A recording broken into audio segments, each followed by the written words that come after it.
সিলেট ও সুনামগঞ্জের বন্যা কবলিত মানুষদের সাহায্যার্থে প্রায় 2 কোটি টাকা সংগ্রহ করেছেন সঙ্গীতশিল্পী তাশরিফ খান। তবে তিনি টাকা সংগ্রহ করা বন্ধ করে দিয়েছেন। কিন্তু কেন, সেটা নিয়ে তিনি নিজের ভেরিফাইড ফেসবুক পেজে একটি পোস্ট দিয়েছেন।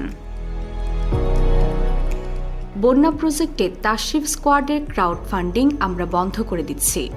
আমাদের এখনও অনেক কাজ বাকি। শহরের পানি নেমে গেলেও বেশিরভাগ উপজেলা এখনও পানির নিচে।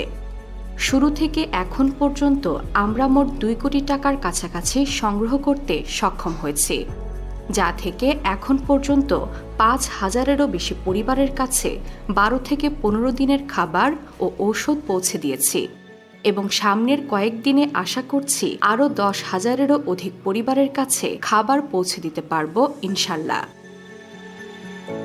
আমাদের সার্বিকভাবে সহায়তা করেছে সেনাবাহিনী, পুলিশ প্রশাসন, সেফ সিলেট এবং সিলেটবাসী। আমি জানি অন্যান্য আরও অনেক জেলাতেও অসংখ্য মানুষ বন্যার শিকার, কিন্তু আমি অপারগতার সঙ্গে জানাচ্ছি যে আমরা চাই এই প্রজেক্টটি স্বচ্ছতার সঙ্গে এবং সফলভাবে শেষ করতে। আমি নিজে না গিয়ে কোথাও কোনো ফান্ডও পাঠাতে পারবো না, কারণ এটা আপনাদের আমানত। আমরা একই সঙ্গে এখান থেকে অন্য কোথাও চলে গেলে এই কাজটাও হয়তো আমি সুন্দরভাবে মনিটর করতে পারবো না।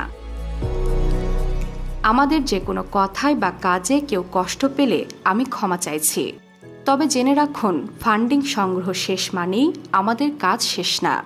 যতদিন বন্যার পানি মানুষের ঘরে আছে ততদিন পর্যন্ত আমরা আমাদের সর্বোচ্চ দিয়ে চেষ্টা করে যাব মানুষের পাশে থাকতে। বন্যা পরবর্তী সময় নিয়েও আমরা পরিকল্পনা করছি কি করা যায়। তবে হ্যাঁ, না জেনে না বুঝে আমরা কিছুই করব না।